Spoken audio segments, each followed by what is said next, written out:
مرحبا أهلا النوادي.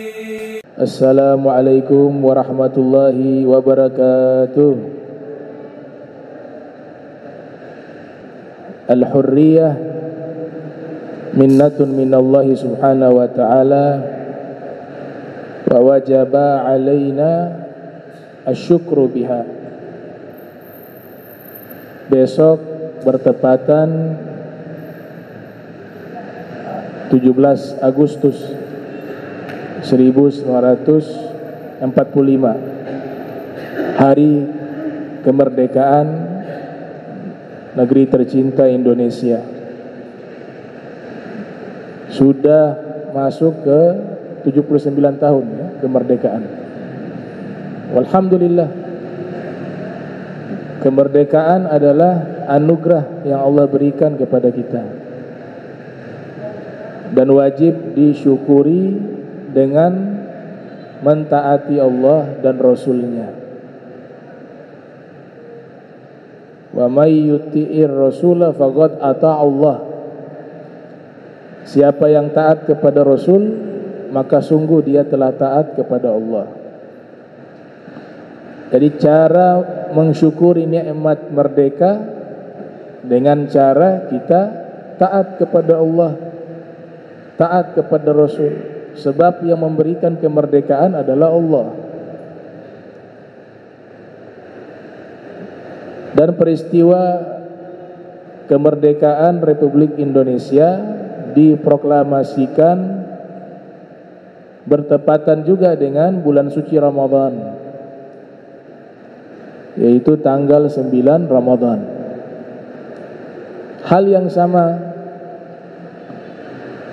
dengan peristiwa Ghazwatul Badar.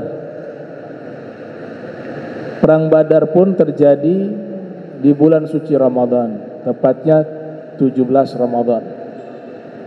Para sejarawan sepakat bahwa perang Badar itu adalah peperangan yang paling penting di dalam sejarah Islam. Sebab seandainya pada waktu itu kaum muslimin kalah, maka kemungkinan besar agama Islam tidak akan berkembang sebagaimana yang kita saksikan saat ini. Allah Ta'ala berfirman, Yaumal Furqan Yaumal Taqal Jam'an. Di hari Furqan. Al-Furqan maknanya yufarriqu bainal haq wal batil, pemisah antara yang hak dan yang batil. Yang hak adalah pihak kaum muslimin di peperangan tersebut, sedangkan yang batil adalah pihak kaum musyrikin. Allah nyatakan bertemunya dua pasukan, dua kelompok pasukan. Yang satunya ahlul haq, kaum muslimin, dan yang satunya ahlul batil, orang-orang musyrikin. Falhamdulillah, dengan jumlah pasukan yang hanya 313, sebagian sejarawan mengatakan 314, bisa mengalahkan orang-orang musyrik yang pada waktu itu kurang lebih sekitar 1000 orang pasukan. Bukan hal yang kebetulan kemerdekaan Indonesia di bulan suci Ramadan, begitu juga kemenangan kaum muslimin di perang Badar itu pun terjadi di bulan suci Ramadan, dan beberapa peperangan-peperangan lainnya juga seperti perang Aini Jalut juga terjadi di bulan suci Ramadan dan dimenangkan oleh kaum muslimin.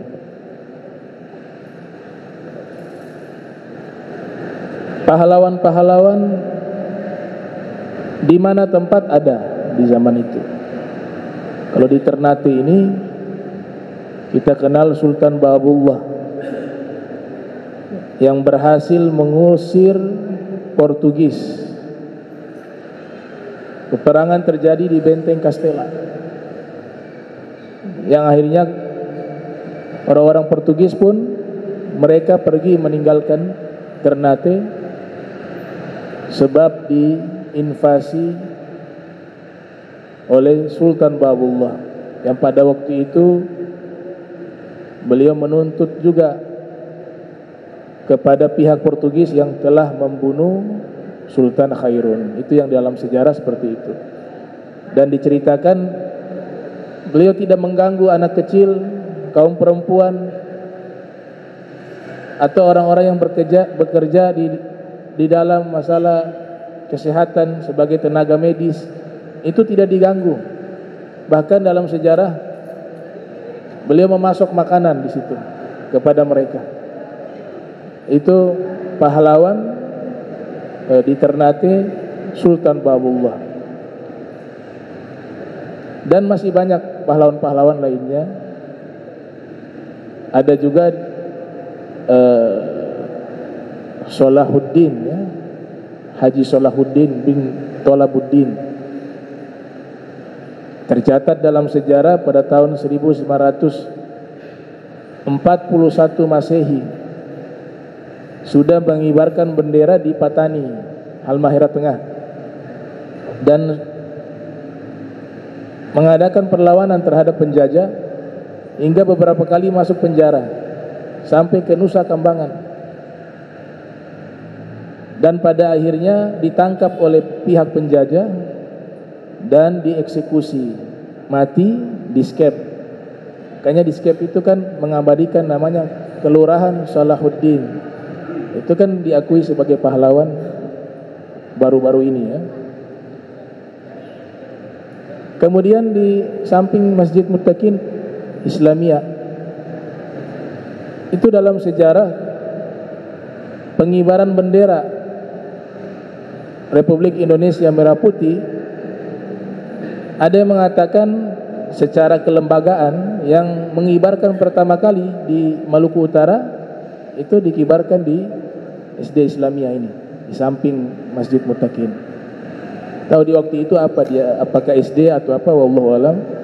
Tapi kalau kita mengadakan hari jadinya YPI, Yayasan Pergaulan Islam, itu beberapa kali disampaikan hal tersebut. Jadi pahlawan di zaman itu secara masif di berbagai tempat muncul para pahlawan-pahlawan, dan yang lebih banyak yang tidak terdata. Ada pahlawan di belakang layar, itu juga banyak. Yang tidak terdata jauh lebih banyak. Jadi Islam menganggap pahlawan yang disebut pahlawan nasionalis atau pahlawan Islamis, kedua-duanya itu mulia. Maka kalau kita memahami bahasa Arab, istilah pahlawan itu disebut dengan batolun. Batolun itu bahasa Arab artinya pahlawan. Bentuk jamannya abtol. Ada satu buku karangan Profesor Mahmud Ismail berjudul Heroes of Islam, para pahlawan Islam. Dianalisa kosakata dari bahasa Arab, kenapa disebut dengan batolun, pahlawan dalam bahasa Arab disebut batolun, yang satu akar kata dengan kata batil, atau sumber aslinya dari fi'il madi batola. Batola artinya membatalkan. Jadi makna pahlawan adalah membatalkan atau menghilangkan penjajahan, membatalkan, menghilangkan diskriminasi, membatalkan, menghilangkan kejahatan, membatalkan, menghilangkan penindasan, membatalkan, menghilangkan kezoliman. Itu disebut dengan pahlawan, batolun. Dan kebanyakan pahlawan-pahlawan yang ada itu mereka banyak dari kalangan pemuda, banyak dari kalangan pemuda. Begitu juga di zaman dahulu, kekuatan Islam inilah yang menjadi kekuatan yang menakutkan bagi penjajah. Sehingga setiap kali ada orang berangkat haji, pihak penjajah membuat simbol tanda bahwa orang-orang yang pernah berangkat haji itu harus memakai peci putih. Maka disebut kopiah haji. Kenapa? Agar mereka mudah memantau orang-orang yang sudah melaksanakan ibadah haji. Khawatir di sana bertemu dengan berbagai ulama, berbagai aktivis yang ada di berbagai penjuru dunia yang memang ajaran Islam mengajarkan untuk apa? Membebaskan satu bangsa dari penjajahan. Sehingga mereka paling takut nih penjajah kepada orang-orang Islam. Dibuatlah simbol yang sudah berangkat haji harus memakai peci putih. Dan di zaman itu bersatu umat, ada yang dari kaum muslimin maupun non muslim, ada yang keturunan Arab, ada yang keturunan India dan seterusnya. Nah, mereka bersatu untuk memerdekakan Republik Indonesia. Dari kalangan habaib itu sangat banyak, walaupun zaman sekarang coba dibelokkan sejarah ya, oleh pihak-pihak yang tidak bertanggung jawab, yang membelokkan sejarah, sengaja menghilangkan untuk menjauhkan umat dari para ulama, dari para habaib. Tidak lain kelompok itu ya komunis. Atau yang kedua, orang-orang yang ideologinya berbeda secara kebangsaan, itu komunis juga. Atau juga orang-orang yang berbeda dengan haluan politik. Dan juga ada kelompok yang hasud. Mereka menyebarkan fitnah, mereka mengadakan berita-berita yang bohong dan sengaja menghilangkan sejarah yang sebenarnya. Kalau dari kalangan habaib yang pernah disampaikan, itu banyak sekali pahlawan-pahlawan yang diakui secara negara. Seperti siapa? Al-Habib Salim bin Jindan. Al-Habib Salim bin Jindan itu diakui secara kenegaraan bahwa beliau termasuk seorang ulama dan juga pejuang kemerdekaan sebagai pahlawan. Itu sudah diakui secara kenegaraan. Beliau di dalam ceramah-ceramahnya di masa itu, ketika masih ada penjajah baik Belanda maupun Jepang, selalu membakar semangat kaum muslimin untuk memerangi para penjajah. Sehingga beliau itu masuk penjara. Mulai dari masa Belanda beliau pernah masuk penjara, dipenjarakan oleh pihak Belanda, dan juga di masa Jepang juga beliau dimasukkan ke dalam penjara karena beliau melawan mereka. Sebab itulah dimasukkan beliau sebagai pahlawan nasional. Ada juga Al-Habib Ali bin Abdurrahman Al-Habsyi, Habib Ali Kuitang. Itu sampai keluar di koran di masanya tuh. Korannya tuh masih ada satu ustadz di Jakarta, dia punya channel YouTube namanya Pustaka Lutfiyah. Di situ diambil video-video lama, arsip-arsip lama. Koran menyebutkan di masa itu bahwa Al-Habib Ali bin Abdurrahman Al-Habsyi memerintahkan untuk mengibarkan bendera merah putih di Kuitang dan memerintahkan Presiden Soekarno untuk segera memproklamasikan kemerdekaan. Bahkan di masjidnya juga di khutbah Jumat disampaikan kabar bahwa Indonesia telah merdeka, dan Soekarno nginap di situ di rumahnya Al-Habib Ali bin Abdurrahman Al-Habsyi. Ini gak bisa diingkari. Kenapa? Karena datanya ada, koran yang menuliskan peristiwa itu ada, bahkan videonya ada. Tapi coba dihilangkan. Begitu juga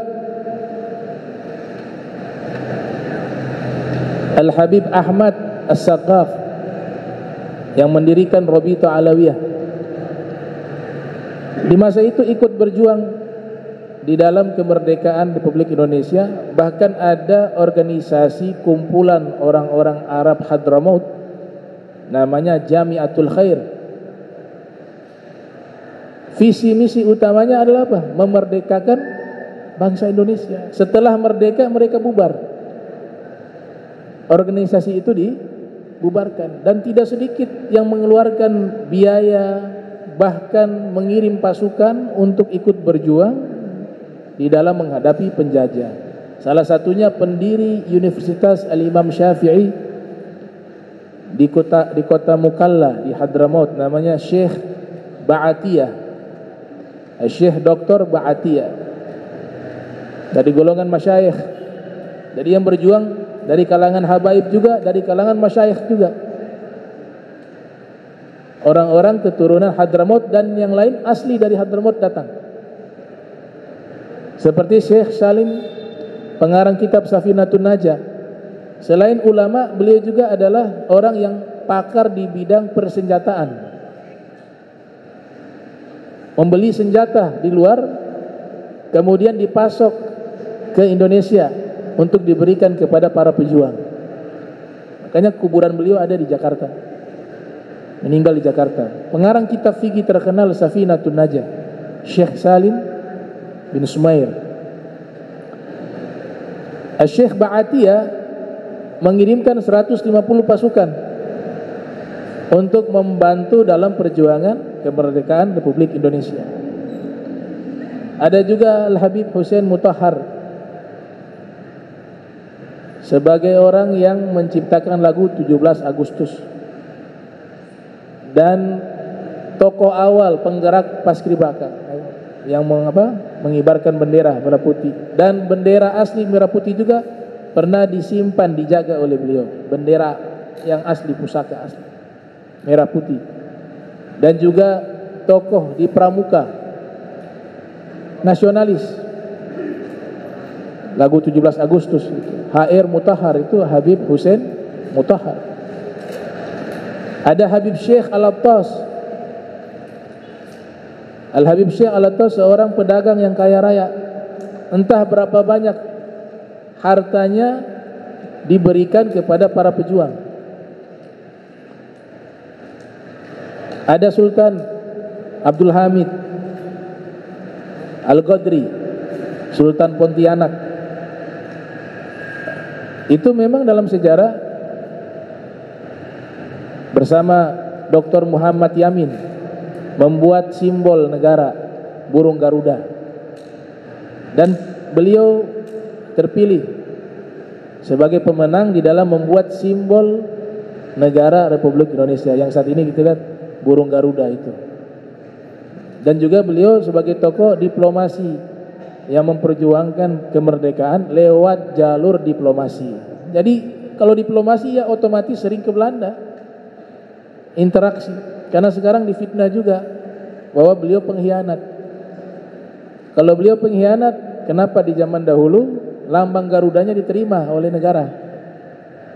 Kalau beliau pengkhianat, kenapa kesultanannya itu diserahkan untuk Republik Indonesia? Bahkan kekayaan itu diberikan untuk Republik Indonesia. Wakil, beliau meninggal dalam keadaan sujud. Ayah beliau seorang sultan, ibu beliau itu turunan Rusia, Dagestan. Kalau kita belajar kitab fikih mazhab Syafi'i, ada Hasiyah Ibnu Qasim wa Syarwani Dagestani. Nah, Imam Syarwani Dagestani punya anak laki-laki namanya Syekh Mahmud. Syekh Mahmud, mereka mukim di Makkah, tapi asal Dagestan. Syekh Mahmud ini hijrah sampai ke Pontianak, menjadi mufti di Kesultanan Al-Ghadri.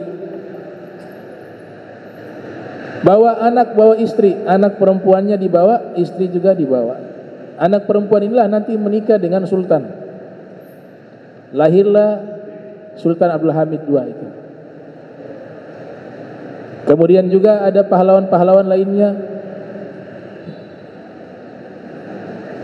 Di kuburan Islam ada makam Sultan Mahmud Badruddin II, Sultan Palembang. Di samping magamnya itu ada magam Al-Habib Syarif Umar As-Sagaf. Ada juga anak perempuannya Nyai Azimah, namanya Azimah. Mereka diasingkan dari Palembang, dibawa oleh Belanda, diasingkan sampai ke Ternate. Kenapa diasingkan? Karena melawan penjajah. Setiap orang yang melawan penjajah dan mereka tokoh-tokoh yang berpengaruh, maka cara Belanda itu atau penjajah itu biasa mengasingkan mereka. Artinya Sultan Mahmud Badruddin II dan juga Syarif Umar As-Sagaf sebagai penasehat sekaligus mantu. Penasehat beliau juga mantu. Anak perempuannya dinikahkan dengan Syarif Umar. Karena Sultan Badruddin II juga secara garis nasab punya hubungan nasab dengan Sayyidah Fatimah Zahra dan Imam Ali yang masih zuriyah Rasul SAW. Makanya anak perempuannya dinikahkan dengan Syarif Umar As-Sagaf.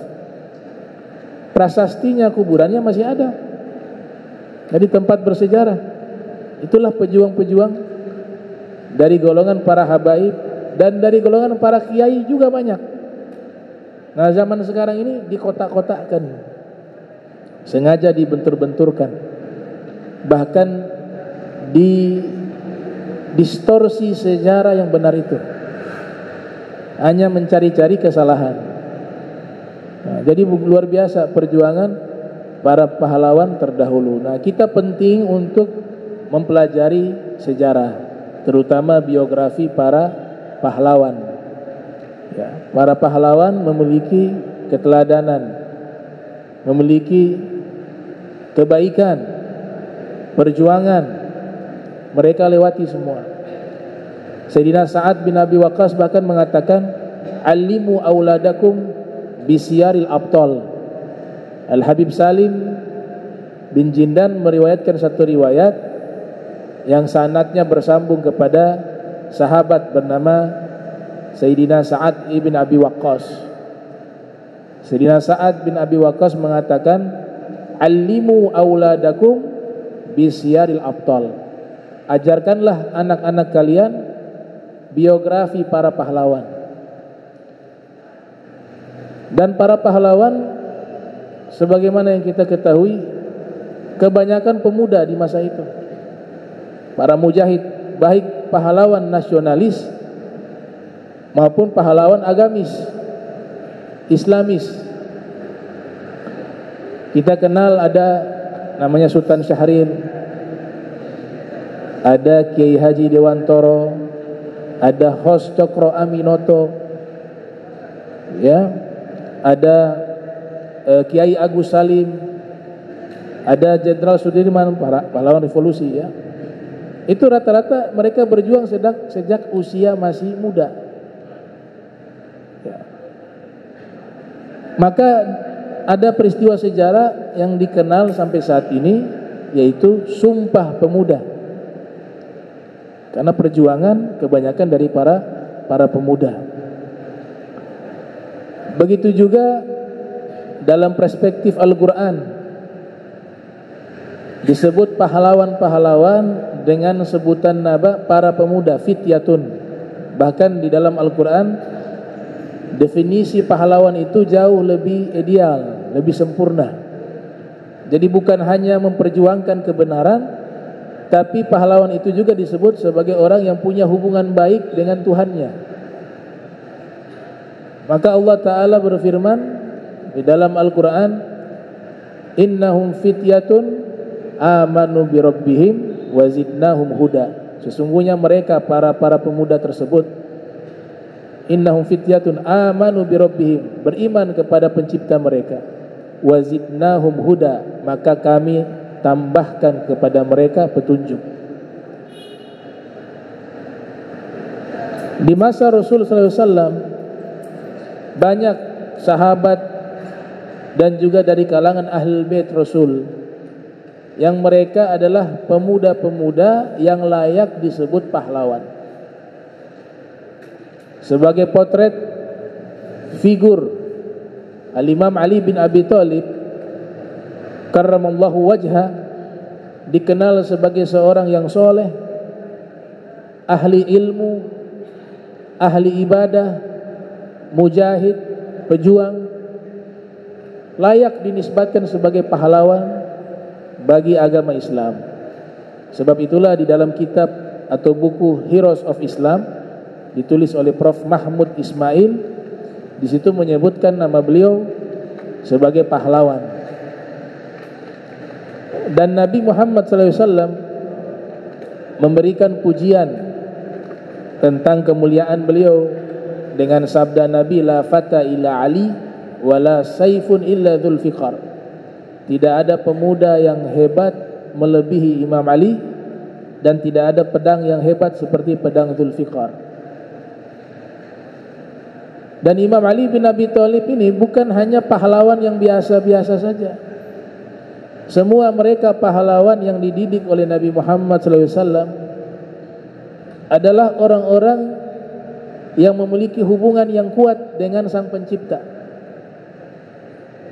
Dalam satu riwayat diceritakan, ini menggambarkan bahwa Al-Imam Ali bin Abi Thalib, beliau ini bukan hanya faham tentang ilmu yang berkaitan dengan syariat semata atau ilmu-ilmu yang berkaitan tentang masalah duniawi, tapi beliau juga faham tentang ilmu-ilmu langit.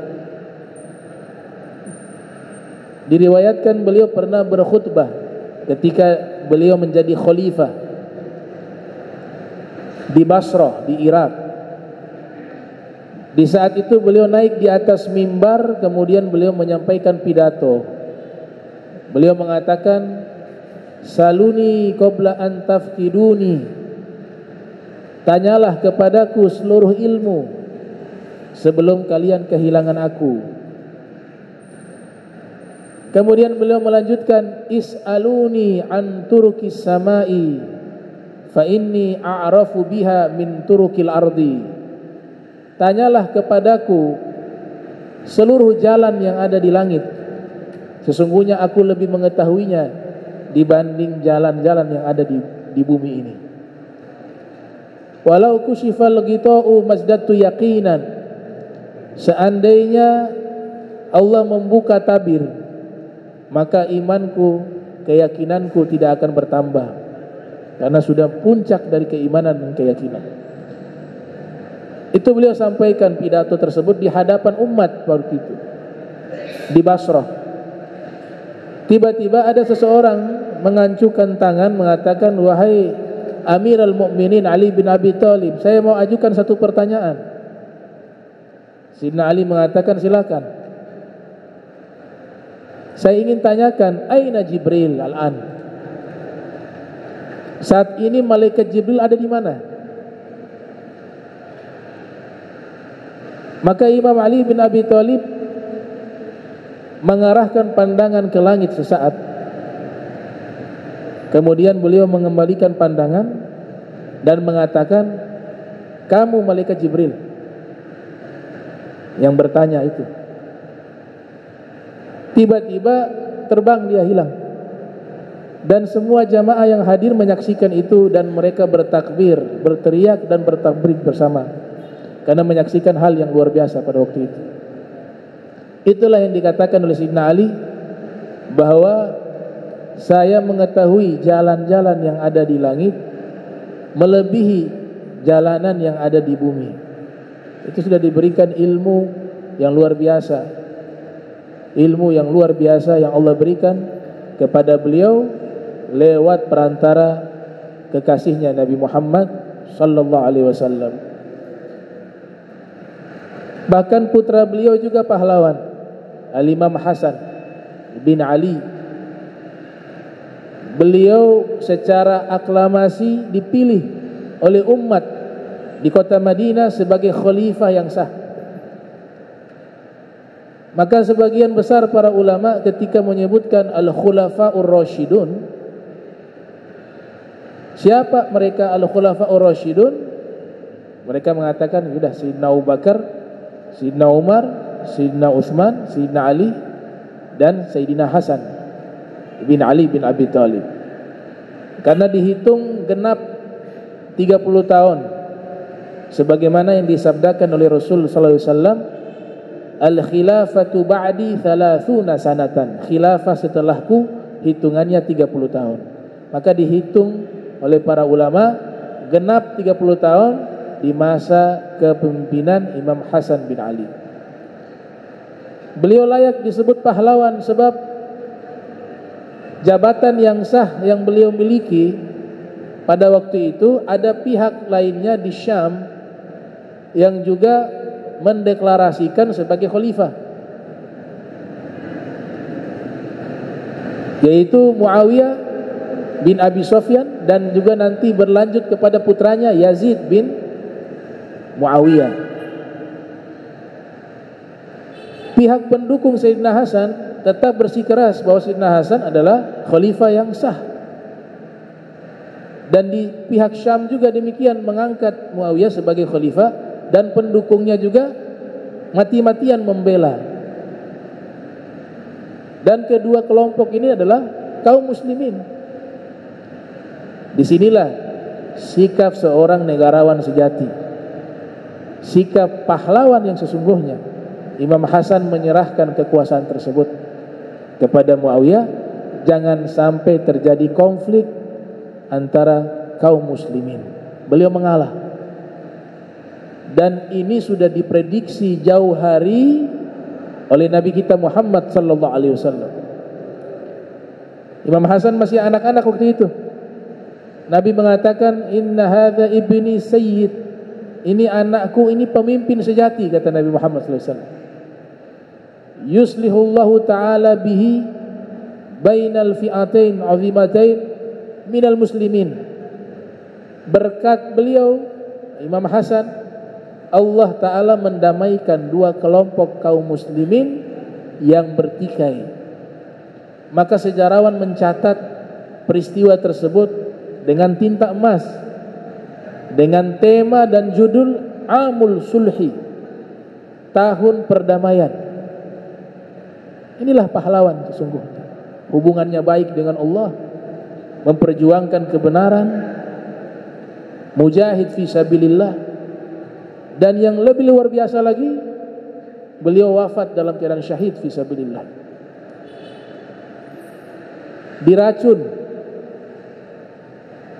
Diracun oleh istri beliau. Tapi istri beliau ada banyak. Ini ada istri satu yang khianah, berpihak kepada kelompok yang melawan Imam Hasan, padahal sudah diberikan itu kekuasaan dengan syarat-syarat yang ditentukan oleh Imam Hasan. Diceritakan oleh Al-Imam Suyuti dalam kitab Tarikhul Khulafa bahwa kalau saya serahkan ini kekuasaan kepadamu dengan catatan jika setelah itu berakhir masa jabatanmu, serahkan kepada umat untuk memilih siapa pemimpin mereka setelahnya.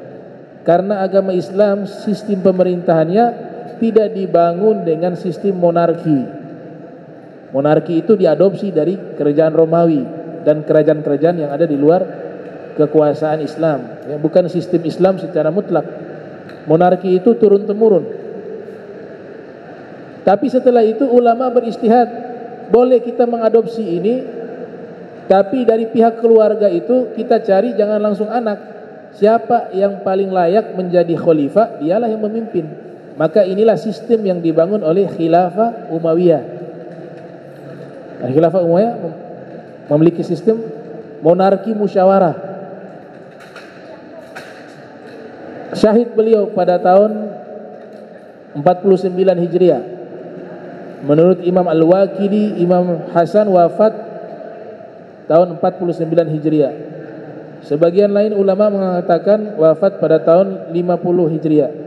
Al-Imam Bukhari berpendapat beliau wafat pada tahun 51 Hijriah. Begitu juga adik beliau Al-Imam Husain bin Ali alaihi salam, beliau sebagai pahlawan yang secara simbolik melawan kezaliman pemerintahan yang ada di masa itu, yaitu yang dipimpin oleh Yazid bin Muawiyah, yang sudah disepakati bahwa Yazid bin Muawiyah adalah seorang yang fasik, pecandu minuman keras, akhlaknya tidak baik, senang membunuh orang, senang berzina dan seterusnya. Itu kesepakatan para ulama. Bahkan Imam Ahmad menyebutkan di dalam musnadnya, bahkan Imam Suyuti, kalau kita baca kitab Imam Suyuti Tarikhul Khulafa, di situ ada lafaz laknatullah. Walaupun bukan manhaj kita mencela-cela orang yang sudah meninggal ya, tapi di dalam kitab tertulis demikian. Bahkan putranya Imam Ahmad, namanya Al-Imam Abdullah bin Ahmad bin Hanbal, pernah bertanya hukum melaknat Yazid bagaimana? Kata Imam Ahmad, hukumnya dibolehkan. Karena dalam Al-Quran Allah Ta'ala berfirman, siapa yang membunuh seorang mukmin dengan sengaja, baginya neraka jahanam, siksa yang pedih. Kemudian ada lafaz Allah melaknatnya. Kalau itu membunuh orang mukmin yang biasa, seorang mukmin dilaknat oleh Allah, lantas bagaimana kiranya yang dibunuh adalah cucunya Nabi Muhammad SAW, Al-Imam Husain bin Ali, sebagai pahlawan, gugur di Karbala, dapat dua kemuliaan. Kemuliaan pertama syahid, kemuliaan kedua meninggal dalam keadaan safar, bukan di tempat mukim. Nabi katakan mautul musafir syahadah, wa fir riwayah mautul gharib syahadah. Orang yang asing, dia meninggal bukan di tempat tinggalnya, dia mendapatkan syahadah, kata Rasul Muhammad SAW, sebagaimana dinukil dalam kitab Lubabul Hadis. Nah, Imam Husain mendapatkan dua kemuliaan tersebut, dalam keadaan gharib dan juga dalam keadaan terzolimi. 72 pasukan menghadapi 30.000 musuh, dan yang luar biasa, tidak ada satupun yang lari dari peperangan tersebut. Semuanya sudah siap meninggal dunia. Yang selamat adalah Al-Imam Ali Zainal Abidin bin Husain. Beliau waktu itu Allah takdirkan sakit.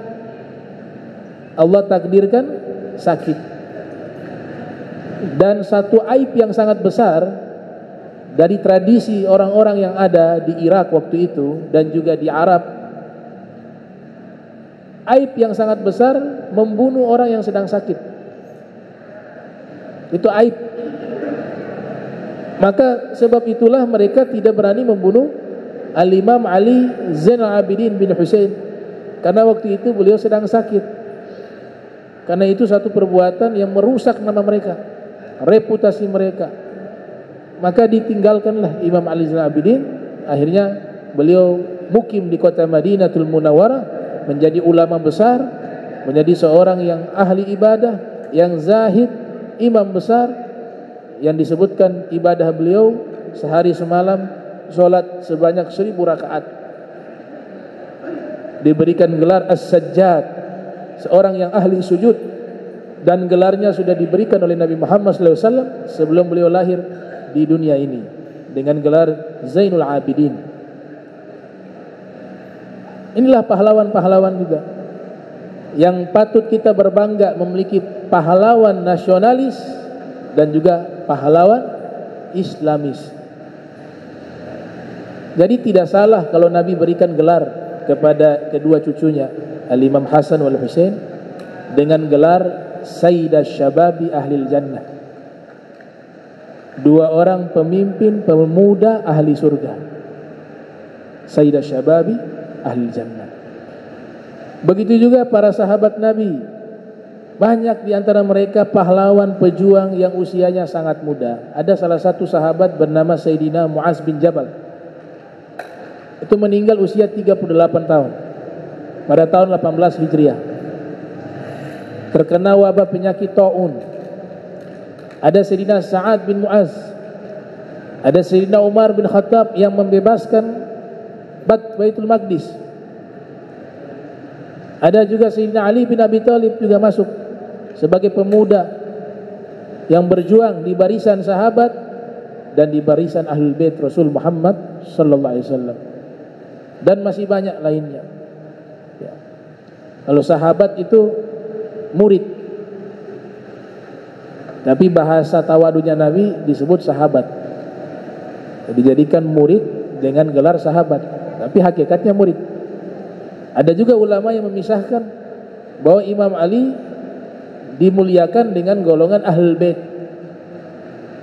dipisahkan dengan murid sahabat. Ada juga yang menyamakan beliau dari sahabat juga dan juga dari Ahlul Bait. Dari sisi definisi sahabat, yaitu orang yang melihat Nabi, bergaul dengan Nabi, beriman dengan Nabi, dan meninggal dalam keadaan muslim, itu disebut sahabat. Nah, ini pahlawan-pahlawan dari golongan para pemuda, dan perjuangan mereka diridhoi oleh Allah. Allah sebutkan pahlawan-pahlawan sahabat ini ada golongan muhajirin dan juga ada golongan ansar. Was-sabiqunal awwalun minal muhajirina wal ansar walladzina ittaba'uuhum bi ihsan radhiyallahu anhum wa radu an. Orang-orang terdahulu yang memeluk agama Islam dari golongan muhajirin dan golongan ansar, dan orang-orang yang mengikuti mereka dalam kebaikan, Allah ridho kepada mereka. Perjuangan mereka diridhoi oleh Allah Subhanahu wa taala. Al-mujahiduna fi sabilillah. Dalam bahasa hadis, pahlawan-pahlawan itu disebut sebagai al-mujahiduna fi sabilillah, para pejuang di jalan Allah Subhanahu wa taala. Kemudian Nabi pernah mengatakan di dalam hadis riwayat Imam Ahmad bin Hanbal di dalam musnadnya, kelahiran 164, wafat 241 Hijriah. Rasul mengatakan, la tuftahanna al-Konstantinia fala ni'mal amir amiruha wala ni'mal jais dzalikal jais. Sungguh Konstantinopel, yang sekarang namanya Istanbul di Turki, akan dibebaskan oleh sebaik-baiknya raja atau sebaik-baiknya pemimpin, dan pasukannya adalah sebaik-baiknya pasukan.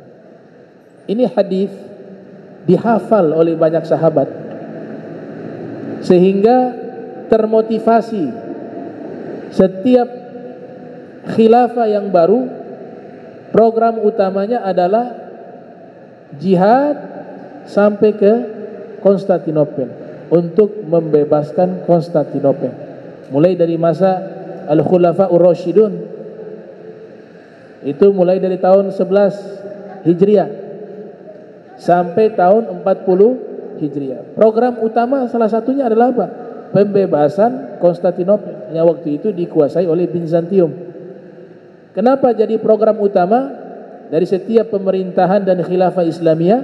Sebab Nabi sudah berikan satu gelar penghormatan yang bisa membebaskan Konstantinopel, maka pemimpinnya pemimpin terbaik dan pasukannya adalah pasukan terbaik. Itu yang dikejar oleh mereka, gelar yang Nabi nobatkan. Namun di tahun 11 Hijriah sampai 40 Hijriah, di masa khilafah Al-Khulafa'ir Rasyidin, itu beberapa sahabat sudah coba melakukan perjalanan tapi gagal untuk bisa menaklukkan Istanbul. Ada sebagian sejarawan mengatakan pada waktu itu di masa Khulafa'ur Rasyidun belum ada invasi sampai ke Turki, sebab ada konflik internal yang terjadi, khususnya di masa khilafah Sayyidina Utsman bin Affan sampai masa khilafah Amirul Mukminin Al-Imam Ali bin Abi Thalib. Nanti di masa Daulah Umayyah mulai dari tahun 40 Hijriah sampai 132 Hijriah sudah ada armada kapal, sudah ada pasukan khusus dengan menggunakan kapal. Salah satu sahabat perempuan namanya Ummul Haram, ya, kalau tidak salah. Nah, itu pernah Nabi SAW dengan beberapa sahabat tidur di rumahnya. Kemudian Nabi bangun dari tidur tersenyum. Kemudian ditanyakan kepada Nabi, wahai Nabi, kenapa engkau tersenyum? Nabi mengatakan, tadi saya mimpi bahwa umatku itu punya kekuasaan meluas sampai ke wilayah Istanbul. Dan saya melihat banyak sekali dari umatku pada waktu itu, mereka berjihad menggunakan kapal laut. Maka wanita tersebut mengatakan, wahai Rasul, doakan biar saya juga ikut dalam kapal tersebut. Maka Nabi mendoakan bahwa engkau juga termasuk, kata Nabi, yang ada di kapal itu. Ternyata benar, setelah Rasulullah wafat, sampai masuk ke Daulah Umayyah, Ummul Haram ini ikut di kapal tersebut, tapi beliau meninggal terjatuh dari kendaraan ketika turun dari kapal dan meninggal dunia. Itu disampaikan oleh Nabi Muhammad sallallahu alaihi wasallam. Kemudian dari masa itulah invasi, perluasan, ekspansi yang dilakukan oleh Daulah Umayyah itu sampai ke wilayah Spanyol, Andalus, dan juga sampai ke Turki, Istanbul, tapi gagal karena memang sangat kokoh bentengnya, pasukannya juga sangat luar biasa pada waktu itu. Sampai berakhir Daulah Umayyah belum berhasil menaklukkan Konstantinopel. Dilanjutkan oleh Daulah Abbasiyah mulai dari tahun 132 Hijriah sampai invasi bangsa Mongol 656 Hijriah juga tidak berhasil. Nanti tepatnya tahun 857 Hijriah muncul seorang pemuda, dalam riwayat usianya masih 21 tahun. Wa fi riwayah usianya 18 tahun. Seorang pemuda yang menjadi sultan, menjadi raja, bernama Muhammad Al-Fatih. 2 bulan peperangan itu terjadi. Dan pada akhirnya pada tahun 857 Hijriah berhasil ditaklukkan Konstantinopel, maka beliau diberikan gelar Sahibul Bisyarah An-Nabawiyah, orang yang mendapatkan gelar bisyarah, kabar gembira dari Nabi Muhammad sallallahu alaihi wasallam sebagai pemimpin terbaik. Hebatnya beliau ketika menaklukkan Konstantinopel, masih banyak orang-orang non-muslim di situ. Beliau tidak melarang mereka untuk beribadah, bahkan gerejanya tidak dihancurkan. Silakan kalian ibadah dengan agama kalian. Kemudian kata beliau bahwa kami akan menjaga kalian. Disebut dengan kafir zimmi. Kalian bayar jazyah, umat Islam membayar zakat. Jaminannya kami akan menjaga kalian dan tidak diganggu satupun dari mereka, orang-orang yang bermukim di Konstantinopel pada waktu itu. Inilah sosok pemuda yang dikenal dengan nama Sultan Muhammad Al-Fatih. Pada waktu itu usia 21 tahun. Ulama-ulama ahli kalam mengatakan bahwa akidah daripada Sultan Muhammad Al-Fatih adalah akidah Asy'ariyah. Kemudian mazhab fiqihnya yang terkenal di wilayah tersebut mazhab Syafi'i Hanafi, dan tarekat waktu itu tariqah Naqsyabandiyah dan beberapa tariqah lainnya, begitu juga pasukannya. Maka ulama ahli kalam, ahli sunnah wal jamaah mengatakan bahwa tidak mungkin akidahnya beliau menyimpang, dan tidak mungkin cara beribadah beliau menyimpang, dan tidak mungkin tarekat beliau menyimpang, sebab Nabi Muhammad SAW telah mengatakan sebaik-baiknya pemimpin pada waktu itu adalah yang membebaskan Konstantinopel, dan tidak lain dia adalah Sultan Muhammad Al-Fatih. Tidak mungkin Nabi menyanjung orang yang menyimpang dalam akidah, dalam ibadah, dan dalam tariqah. Semuanya sudah baik, sudah benar, maka Nabi memuji orang tersebut. Itulah Muhammad Al-Fatih. Dan nanti muncul pahlawan di akhir zaman, yaitu Imam Mahdi, dibaiat usia 30 tahun. Sebagian riwayat mengatakan 40 tahun, atau kisaran antara 30 sampai 40 tahun. Siapa dia? Beliau ini dikenal sebagai pemimpin dunia di zaman itu. Beliau memimpin dunia, bukan satu negara. Sebab Rasul Muhammad SAW, beliau mengatakan, yakhruju rajulun min ummati yamla'ul arda qista wa adla kama muli'a zulman wa zawra yamlikul arda sab'a sinin wa fi riwayah 10 sinin.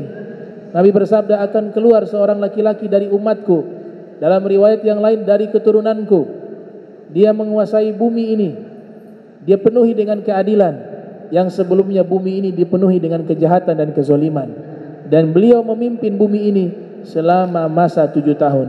Dalam kitab Iqdul Jawahir ada riwayat mengatakan selama 10 tahun.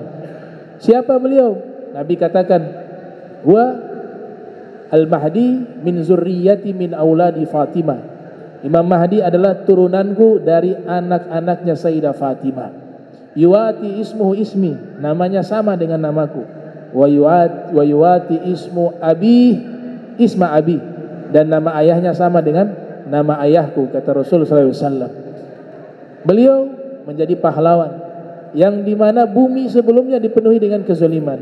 Kita lihat saat ini saudara-saudara kita di Palestina dizolimi, dianiaya, tapi gak ada yang secara aksi yang nyata bisa menghalangi itu sampai saat ini. Memang qadarullah yang bisa membasmi mereka nih, orang-orang Zionis nanti, dan bisa mengeluarkan orang-orang Yahudi di Palestina nanti, itu adalah Al-Imam Mahdi. Sebagaimana dalam riwayat dalam kitab At-Tadhkirah karya Al-Imam Qurtubi, dan juga disebutkan di dalam kitab Abu Zahra bahwa ibu kotanya Imam Mahdi adalah Baitul Maqdis di zamannya. Disitulah beliau bangun sebagai ibu kota. Wa fir riwayah, nanti ditolong dan dibantu oleh seorang nabi yang juga seorang pemuda, usia 33 tahun. Nabi Isa alaihissalam, pemuda. Umurnya tetap sama 33 tahun. Diangkat usia 33 tahun, diturunkan juga ke bumi usia 33 tahun.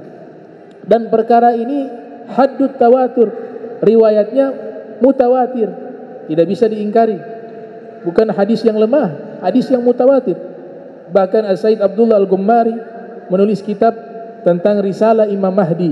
Begitu juga Imam Suyuti menulis kitab secara khusus membahas tentang Al-Imam Mahdi.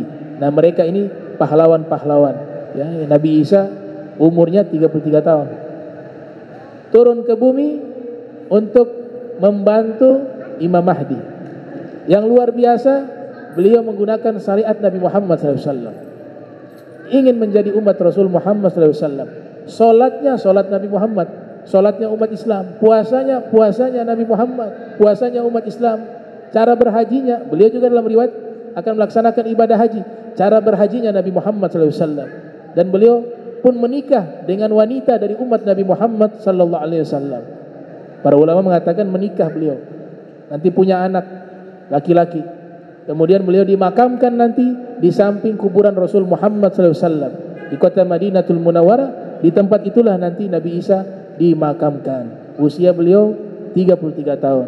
Makanya jadi standar, kata Al-Hafiz Ibnu Katsir dalam kitab beliau Qasasul Anbiya yang lahir tahun 701 Hijriah, wafat 774 Hijriah. Beliau mengatakan bahwa penghuni surga umurnya 33 tahun. Semuanya umur 33 tahun. Mengikuti standar umurnya Nabi Isa alaihissalam ketika diangkat oleh Allah Ta'ala. Kemudian tingginya berapa puluh meter itu disebutkan, ikut tingginya Nabi Adam. Kemudian wajahnya semua tampan seperti Nabi Yusuf, dan badannya wangi seperti wanginya Nabi Muhammad sallallahu alaihi wasallam. Itu akan dijadikan seluruh penghuni surga, tempatnya di surga semuanya muda. Makanya ada seorang nenek dulu nanya ke Nabi, wahai Rasul, di surga saya ini masuk surga tidak? Nabi katakan, oh tidak masuk surga. Ini nenek ini menangis. Hanya nenek ini pergi, disebut ajuz. Nabi katakan kepada sahabat, kejar itu nenek tua itu, katakan kepadanya di surga tidak ada nenek-nenek, semuanya berubah menjadi muda. Maka saya katakan nenek tidak ada di surga, bukan berarti dia tidak masuk surga. Nah, itu disebut di dalam kitab Adabud Dunya Waddin karya Al-Imam Al-Mawardi tentang mizahun Nabi, ya, bercandanya Nabi Muhammad SAW tidak ada kebohongan. Nabi bercanda sekalipun, Nabi juga bercanda. Ya, itu artinya menghibur hati. Tapi bercandanya Nabi tidak menyakiti orang, bercandanya Nabi tidak ada kebohongan, bercandanya Nabi ada ilmu di situ, dan bercandanya Nabi untuk menghibur hati orang tersebut. Itulah mizahun Nabi sallallahu alaihi wasallam, bercandanya Nabi Muhammad sallallahu alaihi wasallam. Mudah-mudahan ya kita syukuri nikmat ini, nikmat merdeka, walaupun memang belum merdeka secara utuh karena masih banyak utang di negara. Masih banyak, namanya merdeka itu sudah merdeka dari kebodohan. Masih banyak yang tidak mendapatkan pendidikan yang layak. Merdeka dari kemiskinan, masih banyak saudara-saudara kita yang miskin. Merdeka dari ketidakadilan, masih banyak yang belum mendapatkan keadilan, dan seterusnya. Mudah-mudahan optimis ke depan Allah kirimkan generasi berikut yang punya jiwa pahlawan, punya jiwa keikhlasan membangun bangsa ini dan menjadikan generasi yang dicintai oleh Allah Subhanahu wa taala dan dicintai oleh baginda Nabi besar Muhammad sallallahu alaihi wasallam. Allahumma jam'ana hadza jam'an marhuma wa tafarraqana ba'di tafarrukan ma'suma wa la tajal minna wa la minna syakila mahruma. Subhanaka bihamdika asyhadu an la ilaha illa anta astaghfiruka wa atubu ilaik. Wa sallallahu sayyidina Muhammadin wa ala alihi wa sahbihi wa barik wa sallam wa ila hadratin nabi Muhammad sallallahu alaihi wasallam. Al-Fatiha. A'udzu billahi bismillahirrahmanirrahim. Subhanakallahumma wa bihamdika. Assalamualaikum warahmatullahi wabarakatuh.